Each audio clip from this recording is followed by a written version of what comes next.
Hola, un saludo muy especial a todas y todos. Buenas tardes, buenas noches. Se están conectando a esta clase y a nuestro curso Humanismo Latinoamericano, el pensamiento crítico y la cultura ante el fascismo contemporáneo.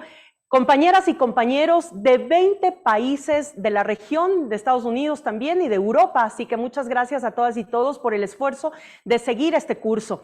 ¿Por qué es importante este curso? Primero porque en todos nuestros países, en los foros políticos, en los foros de pensamiento social, etcétera, estamos hablando sobre las nuevas tendencias y qué es lo que está pasando en nuestra región. Si bien es cierto, hay nuevas estéticas organizativas, los feminismos, ambientalismos, entre otros, también han tomado mucha fuerza organizaciones conservadoras con tinte fascista en los diferentes países de nuestra región, y eso aboca al sector no solamente de la izquierda, sino sobre todo del pensamiento político y social, qué es o cómo vamos a enfrentar estas nuevas tendencias que se están abriendo en nuestra región, que tienen muchas prácticas antiguas, que otras se van renovando, pero que al final atentan contra las democracias, atentan contra los derechos humanos, y eso es lo que hemos estado viendo de manera seguida en los diferentes países de nuestra región. Hablemos de la toma de los 3 poderes en Brasilia antes de la posesión de Lula,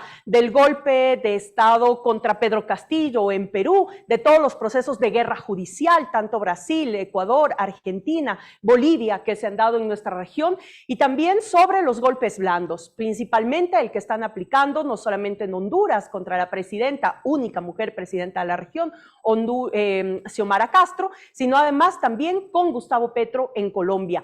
Todo esto tiene aristas, todo esto tiene una serie de componentes y de factores que los vamos a ver alrededor de todo el curso. Hoy abrimos este curso como Instituto para la Democracia Eloy Alfaro, IDEAL, presidido por nuestro compañero expresidente del Ecuador, Rafael Correa, pero además este curso tiene una particularidad, que hemos hecho una gran alianza porque el debate justamente es tan profundo y está presente en todos los espacios que este curso se cuenta con el apoyo y la alianza de la Secretaría de Cultura del Gobierno mexicano, presidido por el presidente Andrés Manuel López Obrador, por el Centro de Cooperación Cultural Floreal Gorini de Argentina, presidido por Juan Carlos Junio, y por la Casa de las Américas de nuestra querida Cuba, presidido por Abel Prieto. Así que entre estas 4 instituciones, pues abrimos este curso Humanismo Latinoamericano. Agradeciéndoles nuevamente a todas y todos los que se han conectado.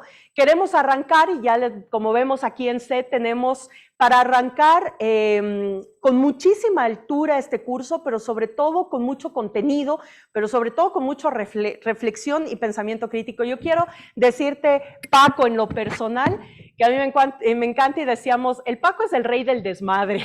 Así que tenerte aquí para abrir este curso es justamente lo que queremos mostrar también como una línea política ideológica para caracterizar este nuevo momento que está viviendo la región. Y que además cuando hablamos del segundo ciclo progresista, o como quieran llamarle, pues se abrió con Andrés Manuel López Obrador desde México. Y eso para nosotros tiene un significado sumamente especial. Y además, que nada más ni nada menos, estamos aquí en el Centro Cultural Los Pinos, que fue la última casa presidencial del expresidente Peña Nieto. Cuando sale Peña Nieto, que además yo debo ser testiga, yo había llegado recién a México y esta casa estaba vaciada, Paco. La habían vaciado totalmente, apenas quedaba un par de escritorios, un par de cosas así, estaba vaciada. Y Andrés Manuel López Obrador decidió, como lo hacen muchos presidentes en muchos de los países, abrir este espacio que era privativo de esa intimidad de la presidencial, de la pareja presidencial, pues al pueblo, como se merece. Ahora es un centro cultural que recibe a miles y millones de visitantes mexicanos y de todo el mundo que vienen a ver el Centro Cultural Los Pinos. Así que también tiene un mensaje especial abrirlos desde aquí y estamos justamente situados en lo que fue el despacho presidencial. Así que desde aquí, analizar todos los temas del conservadurismo, de las muestras fascistas, de la violación de derechos, pero también de las alternativas de la izquierda en el continente, pues nos hace muchísimo sentido. Y por eso, para escuchar esta clase, recordando a todas y todos, o más bien dicho, diciéndoles que cada módulo tiene un cuadernillo de trabajo, cada cuadernillo ya está en el aula virtual al que ustedes acceden. Les recomiendo muchísimo que puedan abrir el aula virtual porque cada cuadernillo tiene su contenido teórico, conceptual, que ha sido desarrollado además por una serie de intelectuales de la región. Estos libros han sido desarrollados tanto por intelectuales colaboradores de Casa de las Américas como del Centro de Cooperación Cultural Floreal Gorini. Así que les invitamos a que puedan revisar este material que realmente va a alimentar el aprendizaje y la retroalimentación que tengamos de este curso. No me alargo más. Quien quiera hacer preguntas al final de la clase lo pueden hacer en el chat de la plataforma. Si no, solicitan la palabra y conforme vayamos con el tiempo se harán algunos bloques de preguntas y las que queden pendientes pues las seguiremos contestando en el foro del aula virtual. Así que bueno, arrancamos. Les presento a nuestro primer docente de esta clase con la que abrimos nuestro curso. Él es escritor, activista de izquierda y sindical mexicano, es fundador de la Brigada para Leer en Libertad, proyecto cultural de fomento a la lectura y de la divulgación de la historia de México, narrador de diversidad de géneros literarios, entre los que sobresalen obras bibliográficas como las dedicadas a Pancho Villa y Ernesto Che Guevara. Debo decir que además Paco Ignacio es uno de los que más ha generado la vida y la historia de estos dos personajes, y los podemos encontrar no solamente en una vasta gama de libros, sino además de documentales que están en las diferentes plataformas, así que véanlas también. Y él es uno de los más destacados cultores de la novela policíaca en América Latina, al punto de haber creado y dirigido hasta el 2012 la Semana Negra de Gijón. Cabe subrayar la importancia de su faz de comunicador gracias a haber dirigido y protagonizado documentales sobre la historia de México y sus procesos revolucionarios. En el 2012 se desempeñó como secretario de Arte y Cultura del Comité Ejecutivo Nacional del Movimiento Regeneración Nacional Morena, y en el 2018 fue nombrado director del Fondo de Cultura Económica, que ventajosamente la tenemos como extensiones en varios de nuestros países, así que todos también a ir, visitar y leer lo que está en el Fondo de Cultura Económica. Y con esto les dejo en manos y en esta clase con Paco Ignacio Taibo II. Bienvenido, Paco. Gracias. Las pretensiones de todo de lo que debemos hablar, lo que nada se nos puede olvidar, lo que son demasiadas. Porque lo que pasa es que estamos colocando un mismo plano de reflexión, los efectos reaccionarios, pendulares, a las victorias electorales progresistas en América Latina. No nos los esperábamos, éramos tan inocentes para pensar que no se iban a producir estos efectos pendulares, cuando los gobiernos progresistas estaban poniendo en entredicho, en duda y en estabilidad a las grandes fuerzas del capitalismo criollo y de los impactos de las intervenciones internacionales. No nos esperábamos que esto sucediera. Nos preocupa, por otro lado, el auge del pensamiento, más que el pensamiento, hablar de pensamiento es hacerles un favor, de la acción de proyectos fascistas y neofascistas, sobre todo el impulso de los partidos fascistas ultraderechistas europeos que están alcanzando cotas de proximidad al poder muy grandes. Nos preocupa el problema de si este es un debate político o es un debate cultural o es un debate político-cultural o no es un debate, sino es un problema de confrontación de modelos, de formas de actuar. Nos preocupa desde el gobierno donde lo tenemos y desde la oposición donde sobrevivimos, y las respuestas son diferentes. Y nos preocupa un eterno debate, eterno, sobre el papel de la cultura en el accionar político. La época en que las cosas parecían claras era terrible porque no lo eran. El modelo post-Segunda Guerra Mundial, Guerra Fría, del socialismo real confrontado al capitalismo hiperreal, y por lo tanto el uso de la cultura en términos de territorio de la batalla, produjo del lado de la derecha una eterna ofensiva represora, censuradora, limitadora, y del lado de la izquierda un montón de censura, utilización, sectarismo, pensamiento crítico pero a medias y censura. No se me olvida repetir una y otra vez que hubo un día en la vida de Howard Fast, el novelista más inteligente que produce en los Estados Unidos en la década de los 30 y los 40, en el cual se encontraba escribiendo Espartaco en el garage de su casa, lo que sería la obra mayor de la novela histórica en el mundo entero, porque no había editorial que se la publicara. No había editorial en Estados Unidos porque el macartismo había logrado cercarlo en todas las esquinas del ámbito de la producción editorial. O sea, el país de la pseudo libertad de expresión se había convertido, para Fasti y para muchos autores más, sería importante repasar esta lista, donde se encuentra Dalton Trumbo, Albert Maltz, etcétera, autores muy interesantes. Lo había acercado. Tiene que producir Espartaco con dinero prestado, tiene que usar el servicio de correos para venderlo, hasta que también eso se lo prohíben. Para esos momentos lo habían expulsado de los anaqueles de las bibliotecas de Estados Unidos, incluso a pesar de la protesta de los bibliotecarios, que en algunas bibliotecas se negaron a aceptar el hecho, vino el FBI, arrancó los libros de los anaqueles. O sea, ya no solo cercarlo, aislarlo, meterlo a la cárcel, como lo habían metido, ¿sí? En los juicios del macartismo, pidiéndole que delatara a compañeros que habían estado en el apoyo a la brigada Abraham Lincoln en la Guerra Civil Española. Sino sacarlo, borrarlo. Las viejas ediciones de sus libros, que habían sido bestsellers enormes, iban desapareciendo, no se reeditaban. Le quitan el premio al libro judío que se daba en Nueva York por Mis gloriosos hermanos, una historia de los macabeos, ¿sí? Y ya no les digo Moisés, príncipe de Egipto, ese ya nada, Moisés rojo maldito fuera, ¿no? Bárranlo. Lugar de sacrificio, las historias de la guerra civil, lo arrasa. No tiene acceso a las librerías porque sus libros desaparecen del mercado norteamericano. No tiene acceso a las bibliotecas porque los censura. No tiene acceso a ninguna editorial. Bien.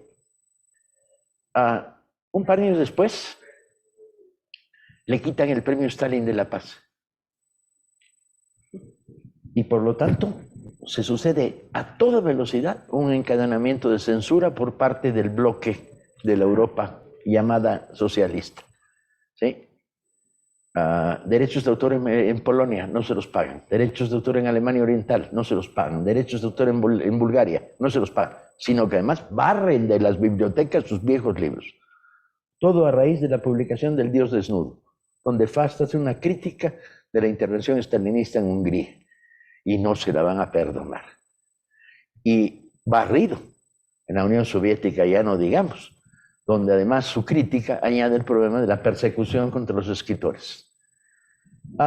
En el mundo bipolar tienen el culo, compañeros, ¿sí? Lo que tienen es el asesinato organizado de las dos propuestas hegemónicas de un escritor que representa millones de libros y millones de lectores.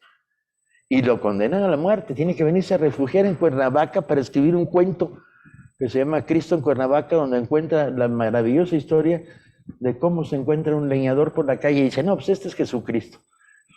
Ve cómo anda la cosa. Tardaría años en salirse del cerco del macartismo a raíz de que le compran los derechos de cine de Espartaco y se rompe la dictadura macartista en Estados Unidos. Pero la dictadura soviética no se rompe, esos libros siguen prohibidos en Europa Oriental, ¿sí? Y no sería hasta la apertura del Glasnost, donde nuevamente, aunque ya todo el mundo se había olvidado quién era Howard Fast. ¿Qué les quiero decir? Que en aquella época era fácil decir Fast, traidor, abandonado al partido, porque todo giraba en torno a la bipolaridad de los partidos comunistas, stalinistas y el peso agobiante, macabro del aparato político del Estado. ¿Cómo vivíamos en América Latina fenómenos como estos? Pues los vivíamos de manera singularmente alegre. Y voy a seguir contando historias, porque la labor de uno no es hacer teoría. La teoría es un árbol muerto donde crecen flores raras. No, vamos a contar historias. La ventaja de ser escritor la mayor parte de mi vida y vendedor de libros la otra mitad de mi vida es que puedo contar historias. Amado, Jorge Amado, todo el mundo, Gabriela, clavo y más clavo y canelas y cosas así, el exotismo, la exuberancia. Bien, Amado, en un momento de su vida, muy vinculado al Partido Comunista y a la izquierda brasileña, dice, tengo que escribir un libro sobre la epopeya más grande que se ha vivido en Brasil. Y escribe un libro sobre la columna Prestes. el general revolucionario que recorre la mitad del país en armas y escribe un libro sobre la columna Prestes notable, porque añade a su calidad narradora una información que nadie más tiene sobre la columna Prestes. ¿Qué pasa con ese libro? Bueno, obviamente es prohibido en Brasil. El libro nunca se edita en Brasil. Y luego se publica en Argentina. Pero Perón, por hacerle un favor al gobierno brasileño, lo prohíbe. De tal manera que ese libro solo llega de la imprenta a la editorial y desaparece. Tardaríamos 60 años en recuperar el manuscrito. Y además con razones muy extrañas, que son las siguientes. ¿Qué pasa con Amado hoy en día? Amado está capturado por las transnacionales literariamente hablando, él muerto ya, sus herederos, con contratos de protección, que hacen que las transnacionales tengan los derechos de sus obras claves, pero no lo publiquen. Lo tienen bloqueado. Hay algunos libros de Amado, muy poquitos, bla, bla, bla. Y este no forma parte del canon mercantil. Y como no está en el canon mercantil, el libro no existe y por casualidad lo podemos publicar. Sorpresa, pero este libro no estuvo publicado en Argentina hace 50 años, pero esto también es Amado, ¿sí? ¿Qué nos pasa en nuestros países? En nuestros países nos pasa que en materia, y ya le doy la vuelta y puedo cerrar el ciclo de la primera parte del debate, inexistente debate, que la cultura pelea en primera división. Es curioso. Cuando me meto en un debate intrincado y de navajas abiertas con intelectuales franceses, amigos míos, escritores, yo les digo, ¿dónde está la tumba de Manukyan, el armenio que por primera vez dirige la resistencia en Francia? El primer tiro que se da en el metro de París lo hace una organización gloriosa desde el punto de vista de los elementos simbólicos, que es obreros extranjeros, sin papeles, organizados, de entrada por el Partido Comunista. Lo que pasa es que se le mueven a la izquierda y son no muy controlables. La dirige un armenio. Pero ahí están judíos polacos que vienen huyendo del fascismo y trabajando en Francia, judíos checos, judíos, ya no importa, porque si te pescan te matan, ¿sí?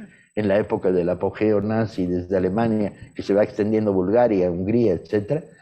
Argelinos, desde luego, mauritanos y desde luego cientos de españoles que perdieron la guerra civil española y que están trabajando semilegalmente en Francia. Bueno, esta organización es la organización que dice, ante el fascismo solo hay una respuesta, que es tiro y bala. El Partido Comunista está frenando, está en proceso el pacto Hitler-Stalin, y por lo tanto no quiere aumentar.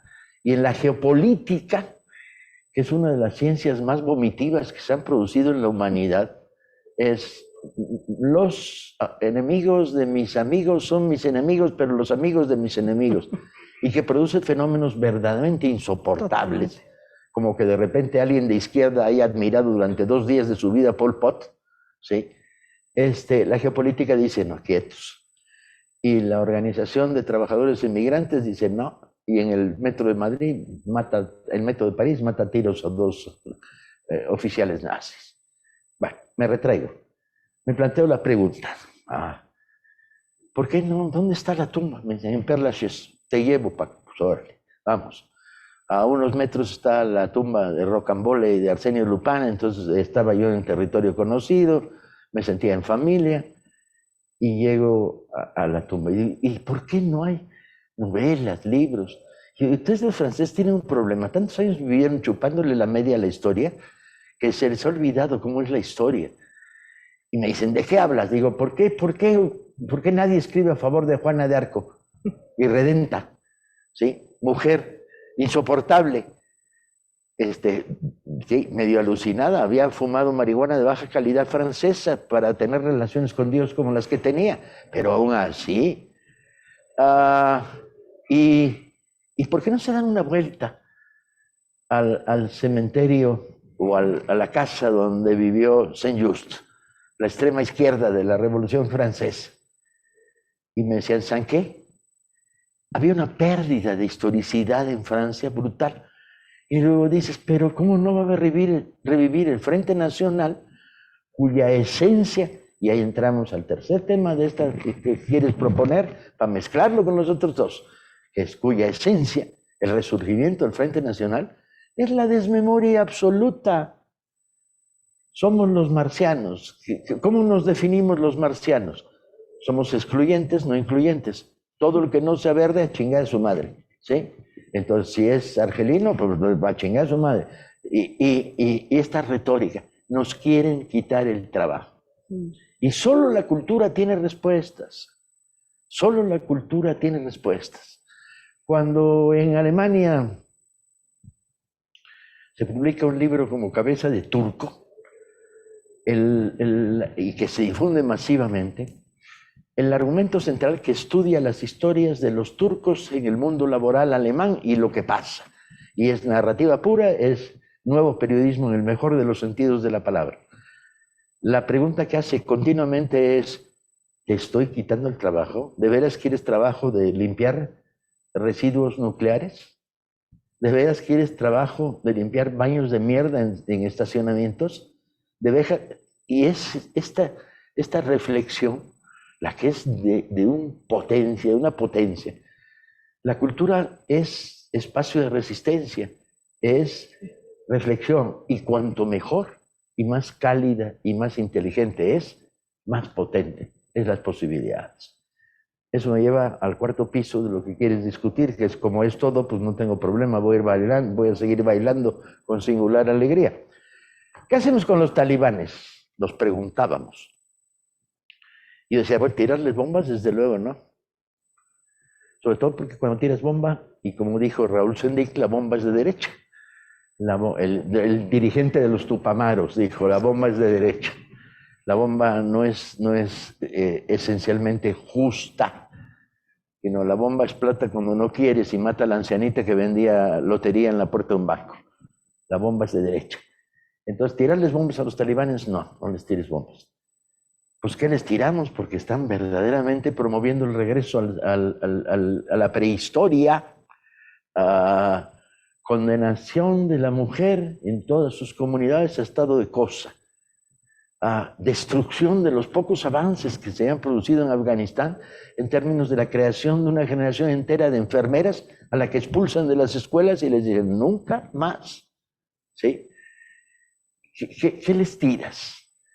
Pues yo decía, ¿sabes qué? Hay que promover dentro de la comunidad progresista de Hollywood, que es una de las pocas cosas que de vez en cuando te oye cuando le hablas desde el mundo, que los bombardeen era en la época de las videocaseteras.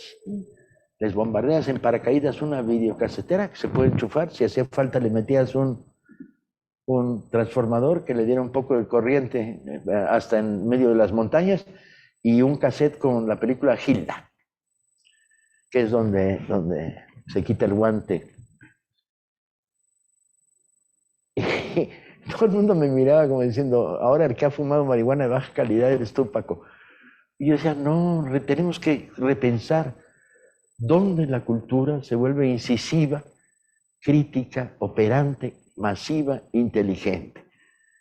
Y tenemos que operar qué hay enfrente para ver la posibilidad de destruir las esencias del pensamiento más cerrado, más negro, más conservador, más atravilario, más racista, más machista, más sexista, más clasista, que destruye las posibilidades de la construcción del género humano.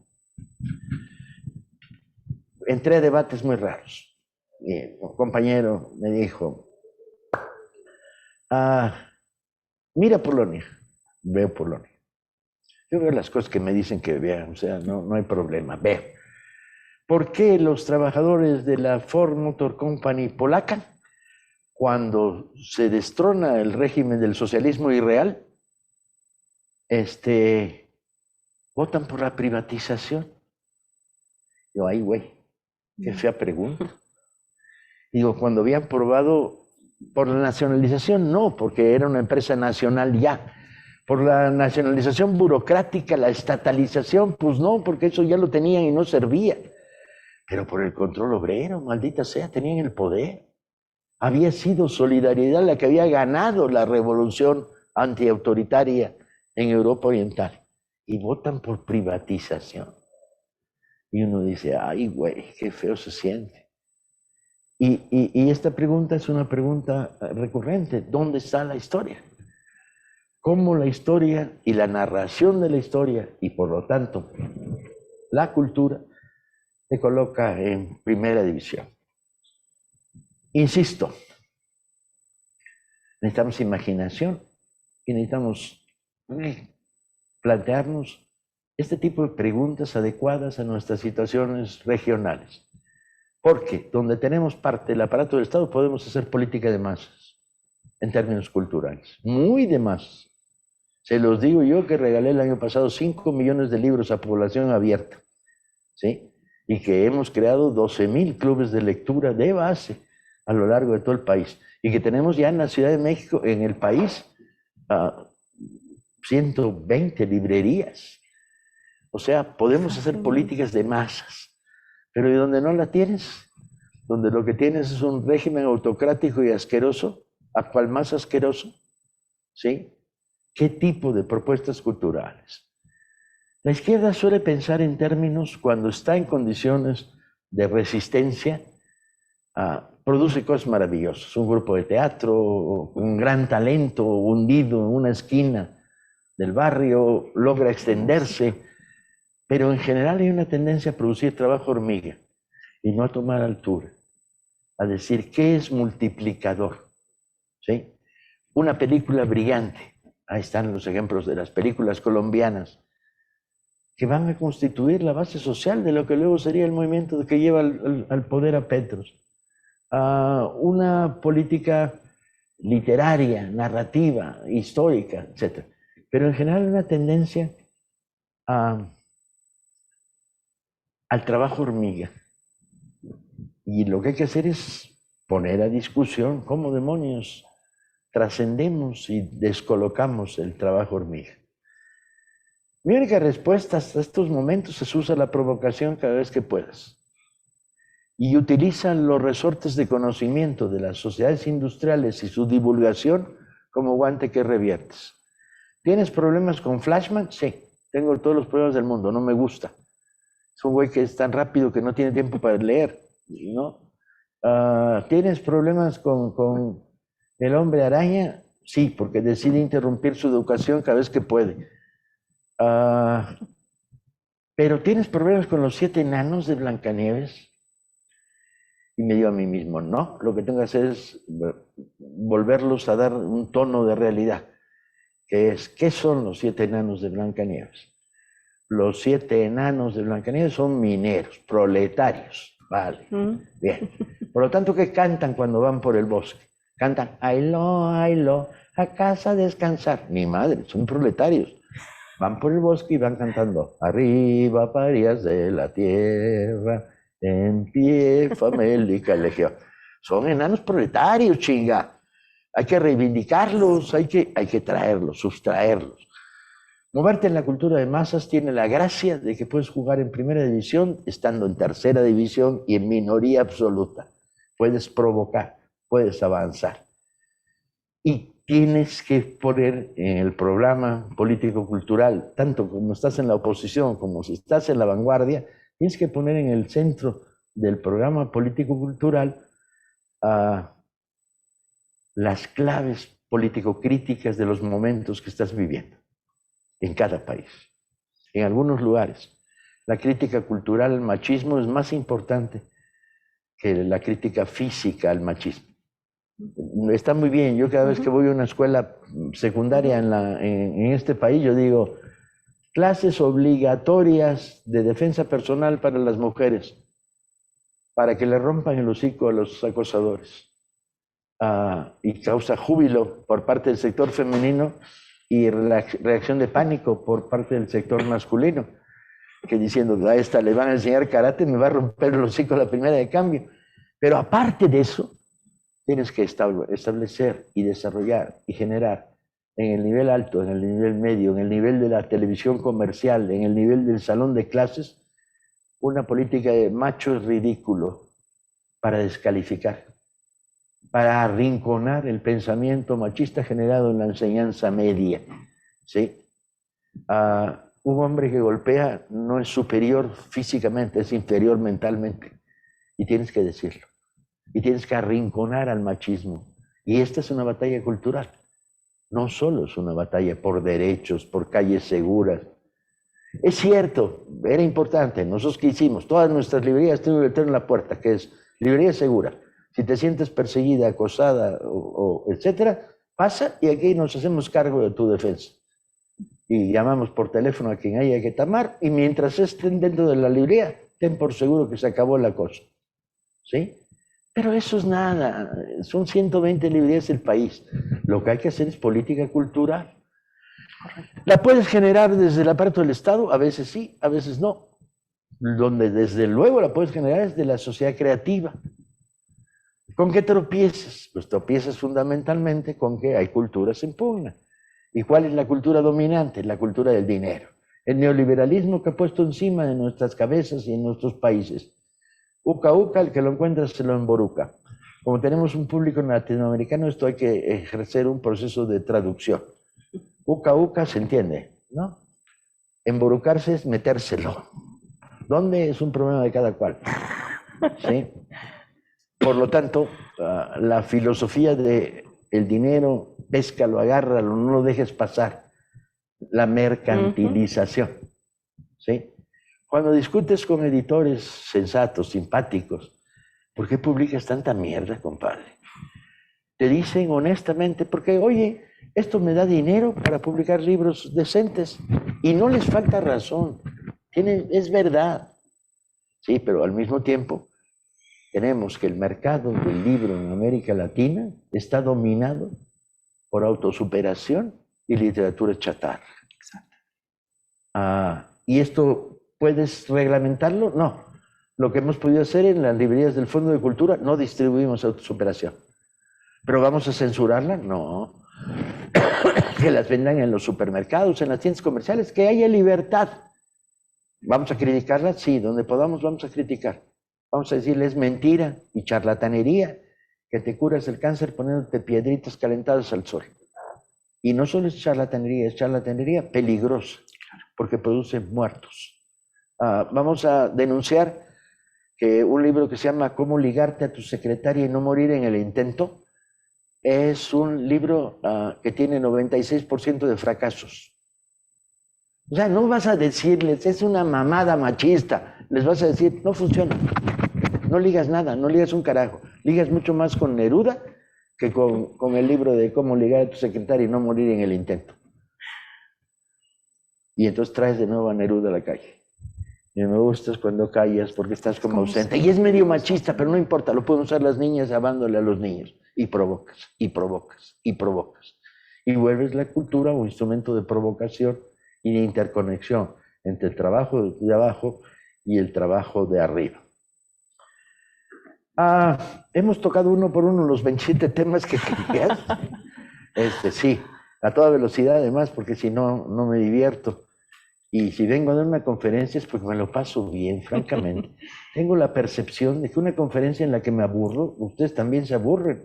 Y no tengo ya edad para andar castigando con el verbo y la doctrina a nadie. Ya a estas alturas de mi vida, no.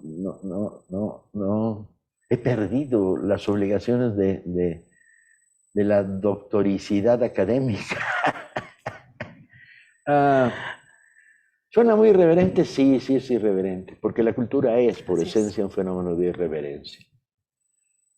Es un fenómeno de proponerte lo que no querías tener, lo que no sabías, de desconcertarte. En el mundo del libro tienes que pasar de la idea del lector que te sigue pasivamente al lector que desconciertas y lo obligas a que combata contigo en el libro. En el mundo del teatro tienes que lograr que nunca sea previsible.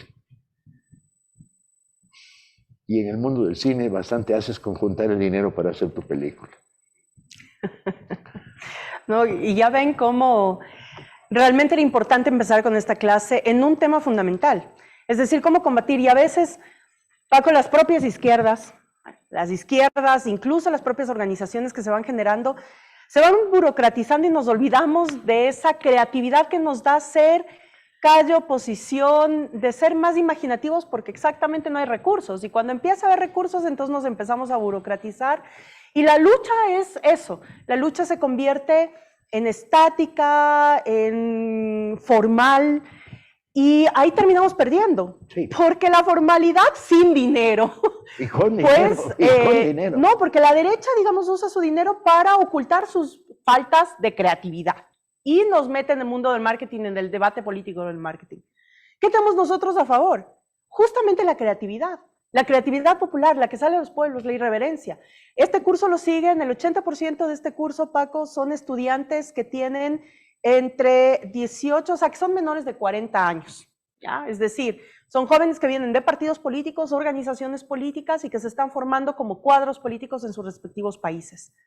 Vemos cómo desde la política pública disputas, ¿no? Cómo desde la política pública, quienes ejercen política pública y quienes ejercen desde los partidos algún tema de representación o de dirigencia partidaria, pues la disputa, pero ¿qué tipo de disputa? Y lo que planteamos es justo, la disputa diferente, la disputa que te irrumpe, que te hace pensar, que te hace confrontar, lo que aprendes y lo que ves regularmente con lo que debemos hacer para volver a reconectarnos con una población que es variante, que es cambiante, que además necesita de ilusiones movilizadoras.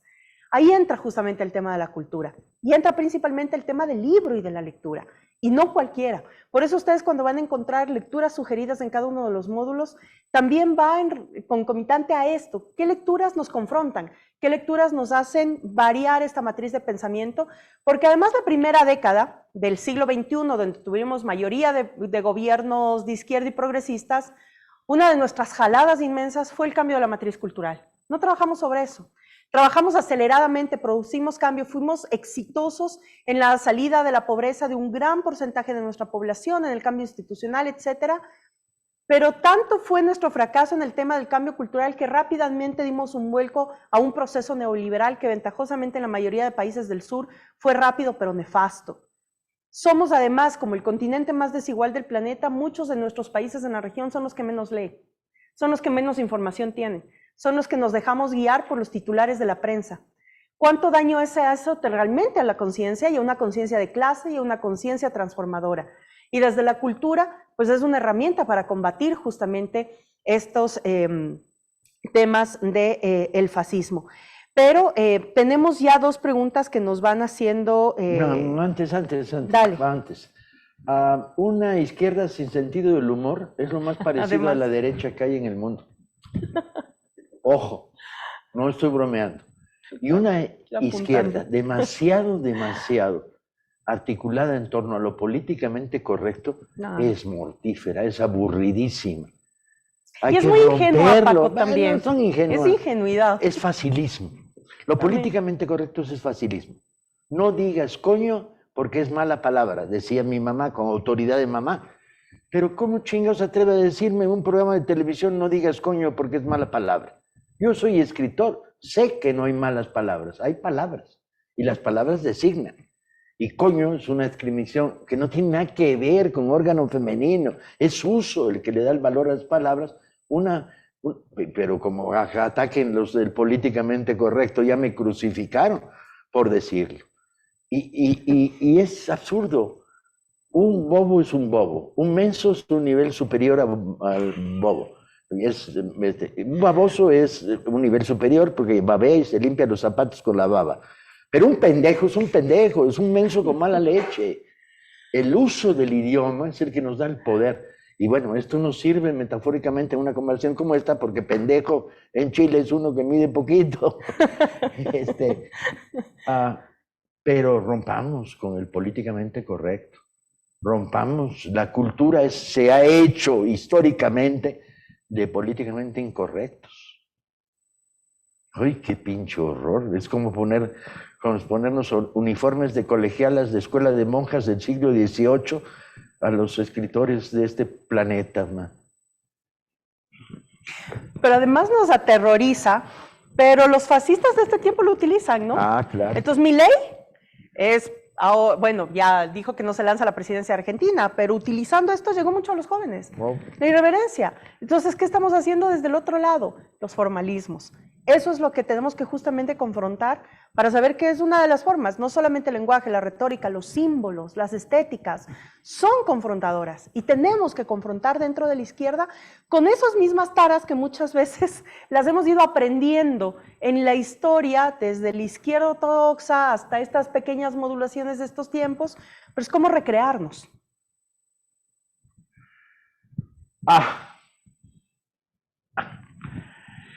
Estaba a punto de que me corrieran de este programa hablando mal de sus patrocinadores y por qué usan corbata con tanta frecuencia. Adelante, no voy a caer en la autoprovocación, que es el nivel superior de... Vamos ya receptando ahí algunos mensajes en el chat, pero hay una. Bueno, ya nos dijo un poco sobre la experiencia de los libros, nos comentaste el año anterior cuánto. Voy a anclarle esta tal vez a una inquietud propia, pero dice... compártenos tu experiencia sobre el trabajo que se ha hecho desde la Brigada para leer en libertad, siendo este un esfuerzo que permite enfrentar la narrativa fascista, pero también un ejercicio movilizador y emancipador. Sí. Y nos relataste un poco lo que había pasado aquí en México con la entrega de libros acá, pero ¿qué es lo que estás sintiendo también a través del Fondo de Cultura Económico que ya tienen en varios países, que sería también un buen determinante para este análisis? Y la otra... No, qué vole, una pregunta que tiene 3 preguntas, eso es trampa. Y la otra... mismo. Y la otra, que es en medio de esta pelea por el sentido del mundo, ¿qué papel tiene la lectura y el objeto libro en la formación de la memoria y la conciencia? Vale, voy por la última, vamos. Que es la facilita, me la pusieron en bandeja de plata. Sin libro no hay lector, sea cual sea el formato. Puede ser libro en papel de fumar, pasado clandestinamente por abajo de las puertas de una cárcel, puede ser libro físico, puede ser libro digital, puede ser audiolibro. Sin libro no hay lector. Sin lector no hay posibilidad de divulgación, difusión y traslade de información. No hay posibilidad de creación de pensamiento crítico. O el libro es uno de nuestros instrumentos, bajo cualquiera de sus formatos. No entremos ahora en el absurdo debate de si el libro en papel está muerto o no. Bajo cualquiera de sus formatos, sin circulación de libros, no tenemos capacidad para generar en nuestras sociedades pensamiento crítico. Cada vez que nosotros ayudamos a construir un lector en México, en Argentina, en Chile, en Ecuador, en los lugares donde tenemos sedes del Fondo de Cultura, lo que estamos haciendo es ayudando y estimulando a un ciudadano para que adquiera pensamiento crítico ¿ante qué? Ante la vida cotidiana, ante los mecanismos de información que sufrimos en todos nuestros países, donde el enemigo fundamental no son los partidos políticos de derecha, son la estructura mediática informativa, es el verdadero poder de la derecha. A crear poder de este lector en torno a la construcción de los símbolos imaginativos y la manera como percibe los modelos que van a estar en su vida. Dicho de otra manera, si lees, ¿de quién va a ser el sticker que vas a pegar en tu mochila? ¿De Dora la Exploradora o de Gramsci? Yo, sin duda, Dora la Exploradora. No veo a un adolescente con sticker de Gramsci que está con una cara de seriedad y con lentecitos. Pero hay en medio variaciones que no son tan radicales y que permiten que establezcas modelos vitales. La mujer rebelde o la mujer pasiva, Madame Bovary o Monsieur Bovary, el libro brillante de la escritora italiana. los modelos, como quién quieres ser cuando eres grande. Yo quiero ser como Guillermo Prieto, poeta mexicano del 19, tan irreverente y tan desastroso, que siempre había algún amigo suyo que cuando iba a dar una conferencia tenía que cepillarlo para quitarle las migas del pan que había comido en la entrada del lugar donde daba conferencia. Los modelos que vas creando, la literatura construye un mundo de aspiraciones, de Robin Hood en el bosque. ¿Qué hace Robin Hood en el bosque? Va vestido ridículamente, faldita de cuero, sombrerito con una pinche pluma horrible, pero trae arco infalible, flecha infalible y domina el bosque de Sherwood. Y trae jodido al sheriff. El sheriff es un símbolo de autoridad represivo policíaca. Que lo digan si no los compañeros de Jujuy. Pa' pronto, pinche Tal sheriff, dale. ¿Y qué hace? Pues le roba a los ricos para dárselo a los pobres, compañeros. Cuando tienes 11 años, Sí. ¿es ese una lectura que para producir una relación? Y ya si tienes 18 y lees a Bertolt Brecht cuando dice que es más honesto asaltar un banco que fundar un banco, y no estoy proponiendo que andemos por ahí asaltando bancos. Estoy proponiéndoles una metáfora que guía su maduración sentimental. Por lo tanto, el libro juega en primera división. Cuanto más extiendas la lectura y que lean lo que quieran, y que lean como quieran, y que lean en colectivo, y que lean individual, igual que cuanto más extiendas el teatro y el cine como grandes articuladores informativos, informativos, tienes una sociedad más crítica. Están lloviendo las preguntas. Parece que no te vamos a dejar y no. Vamos a hacer algunas más porque está muy interesante, porque además hay preguntas interesantes. Fran García Trillo nos dice, si la cultura es producto de las relaciones de poder y producción, ¿cómo puede surgir una cultura contrahegemónica y de oposición ante el dogma de la derecha y el liberalismo económico? ¿Cómo evitar que el sueño del mercado y el dinero atrape a una cultura genuina? Lo que pasa es que parte de una propuesta simplista. La cultura es hija de un universo regido por reglas de mercado. Y tú dices, no, porque en las noches yo escribo lo que me sale de los cojones, amigos. Porque el organizador teatral en Cartagena, que está reuniendo al equipo para producir una obra que cuente la experiencia, lo está haciendo fuera al margen del mercado, porque la creación cultural está abrumada de experiencias, la creación de productos culturales, de experiencias generadas a contracorriente. Abrumada, donde quiera, busca.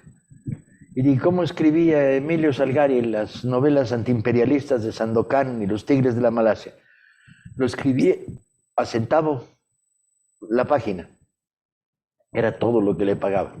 Y escribía con mucho diálogo para que creciera, para la página fuera más gorda. No estás en las reglas del mercado. Yo no sé, toda la historia de la creación cultural revienta las reglas del mercado, revienta los impositivos mercantiles de su época. Conan Doyle va a triunfar con Sherlock Holmes, novelas que no le gustaban. Y sin embargo, las novelas que le gustaban, como La Guardia Blanca, eran novelas históricas muy aburridas. El mercado, en un sentido positivo, va a revelarle por dónde va bien y por dónde iba mal. Pero el mercado, en un sentido estricto, mercantil, hubiera matado las novelas de Holmes, hasta descubrir que era la gallina de los huevos de oro. El mercado y el pensamiento mercantilista neoliberal va a estar incidiendo continuamente. Va a estar incidiendo desde el punto de vista del aparato del Estado. Becas, apoyos, dinero, protección, prebendas, doble empleo, trabajos en consulados en las islas Fiji, etc. Va a estar comprando a los creadores del proceso cultural. Y una parte de ellos, la mejor, va a seguir resistiendo. Entonces no creo que el supuesto sea, dado que el mundo es así, ¿cómo podemos que no sea hacerlo? Pues hemos podido durante miles de años. Correcto. Hay dos preguntas relacionadas a algo que nos trae a un debate permanente, que es el tema de las redes sociales, ¿no? Entonces hay dos compañeros, un compañero Jorge Guapaya, que nos dice qué rol cumplen las redes sociales y los medios de comunicación por Internet en la reproducción, transmisión, deformación o democratización de la cultura. Pero está relacionada con una que nos pone Romela Quieta, que dice, el libro es necesario para impulsar el pensamiento crítico, pero ¿cómo generar frente a esa arremetida a los medios de comunicación consumo de libros, lectura? ¿Son tus amigos o son tus enemigos? ¿Quién piensa que la red es un enemigo?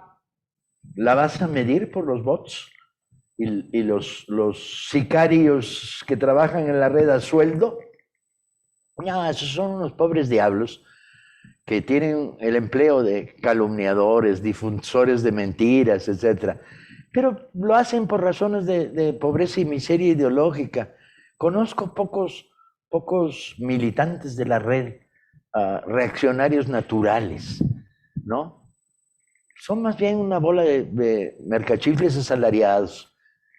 Hay que ir a la batalla, la red es nuestra, la red es democracia, la red es contrainformación, la red es contra la versión oficialista falsa o la versión calumniadora de la derecha falsa, la respuesta, adelante. Y respecto a la cultura, la red es maravillosa, la red es la que puede preguntar, ¿ya viste esa película? La red es la que puede decir, ¿ya leíste ese libro? La red es la que puede decir, me encontré un poema de Ungaretti de una sola línea. Ungaretti, poeta italiano, fines del 19, principios del 20. ¿Qué dice la línea? La línea dice, me ilumino de inmenso. Agárrate, empieza las mañanas así. ¿Y quién es capaz de difundir por miles el mensaje cuasi budista de Ungaretti? Me ilumino de inmenso. Es el antídoto para vivir en el capitalismo y despertarte en las mañanas. Ves al espejo, el monstruo de Frankenstein está ahí y le dices, buenos días. El monstruo dice, buenos. ¿Y qué qué? ¿Sigue siendo izquierda? Y dice, carajo, tengo más de 70 años aquí. No alcanza el dinero para comprarme, no estoy a la venta, soy de izquierda, claro. Y entonces, y tú dices, me ilumino de inmenso. Para ser un marxista libertario como soy yo, apelar a Ungaretti como mantra mañanero, pues es medio loco, pero no da malos resultados. Eso es la cultura. La cultura es provocar, jugar en primera división, subirte al caballo equivocado, subirte al revés al caballo y el caballo se va en sentido donde tú vas. No tener caballo. La cultura es seguir pedaleando aunque te quiten la bicicleta. Y justo en este tema de ideología nos dice Robson Palomeque, ¿qué elementos representativos de la cultura latinoamericana se han utilizado en la literatura como herramienta de resistencia contra el fascismo y las ideologías de derecha? Todo. Léete de nuevo, léete completo a Galeano si no tienes mayor arsenal librero cerca de tu casa. Todo. Lee por donde quieras. Te vas a encontrar que en el mundo del libro, en el mundo de la literatura, la batalla contra el fascismo es una batalla permanente. ¿Sí? Con pelos, con señales, que muestra los efectos destructivos. Nosotros acabamos de publicar la formación del novelista polaco. Y cuando la leí hace 3 meses que la publicamos, cuesta 20 pesos además, porque otra de las políticas nuestras bajar el precio de los libros brutalmente, para que no sea obstáculo para que la gente acceda a la lectura. Cuando la leí,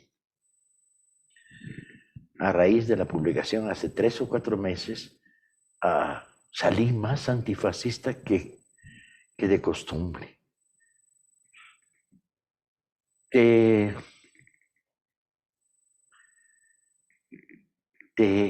excita los buenos pensamientos, los pensamientos combativos, solidarios. Mira, Alonso Tadei nos dice, ¿Qué hacer con los promotores culturales escépticos? Con aquellos que se mantienen en la neutralidad. Dice, uno se encuentra con las generaciones venideras antigobiernistas, desconocedoras de la historia. Es difícil trabajar la revolución de las conciencias y el pensamiento crítico con las y los que inmersos en un flujo y dinámico de información se acostumbran a la no reflexión. Compañeros, todos ustedes que están viendo este programa tienen un primo imbécil o una prima imbécil. Está estadísticamente demostrado. Levanten la mano en este salón los que tengan un primo imbécil o una prima imbécil. Ok, todos. Bien. Bueno, coño, es estadística, no es castigo. No traten de ganarse para el pensamiento crítico y de izquierda a la prima imbécil. Traten de ganarse al padre de la prima imbécil, ¿no? O el primo imbécil. Respuesta al compañero Tadei. Pues hay unos que están negados para el pensamiento crítico y el pensamiento político, cuyos arraigos clasistas y machistas y secarios y discriminadores, los marcianos de los que yo hablaba al principio, pues son insuperables. Solo los va a destruir nada, la muerte, ni siquiera la realidad. Cuando sean viejos van a decir, yo era un hijo de la chingada. Bueno, pues lo sigue siendo. Hasta cadáver resulta hijo de la chingada. Quiero irme a fumar. Ya, demasiado rollo, empiezo a sentir síndrome de abstención. La última. Alberto Maresca dice, ¿qué opinas de las izquierdas a nivel mundial? Hoy están cometiendo el error de enfocarse más en los temas de tendencia que en la profundización del debate de la política. Yo no me atrevería a contestar una pregunta que empieza diciendo ¿qué opinas de las izquierdas? ¿Cuáles? Todas, algunas, los griegos, una parte de los griegos, todos los vietnamitas que no conozco. No. En principio, como dijo el descuartizador, vamos por partes. Tenemos que convertir las preguntas en más precisas. Y no, porque la generalización, todo el mundo lo sabe. Una generalización es una mentira encubierta de apariencia de verdad. Deberíamos, sí, ahorita. Un día de estos, cuando no tenga nada mejor que hacer, deberíamos. De acuerdo. Bueno, hay muchas más, pero creo que te vamos a liberar. Ya déjame ir a fumar, ya cumplí mi papel de venir a provocar aquí, hombre. Nos dejas así, prendidos, todos los chicos están, mira que están conectados estudiantes de diferentes países, te mandan, bueno, todos saludos, todos están ahí festejando, todos están contrapunteándose también, porque sí, muchas veces estas clases terminan siendo eso, ¿no? En el esquema, las clases que tomamos de diplomados, de especializaciones, etcétera. Y estos cursos que promovemos desde AL buscan eso, justamente, o sea, quienes están en el ejercicio de la dirigencia, de lo político, del debate, del cambio de la matriz cultural, tenemos que transformarnos. Eso es la revolución de las conciencias, que lo dijeron justo ahora. Y ojo, que tomamos el título de Humanismo Latinoamericano, acogiendo un reto que nos pone Andrés Manuel López Obrador. Sí. Pensemos del humanismo, él lo pone como humanismo mexicano. Pensemos del humanismo latinoamericano y los nuevos códigos que tenemos que crear. Sin duda alguna, estos códigos que están por crear tienen que venir acompañados de una gran carga desde lo cultural, desde el cambio de la matriz de pensamiento, pero sobre todo también desde el arte, desde lo artístico, desde lo que queremos. La literatura es fundamental.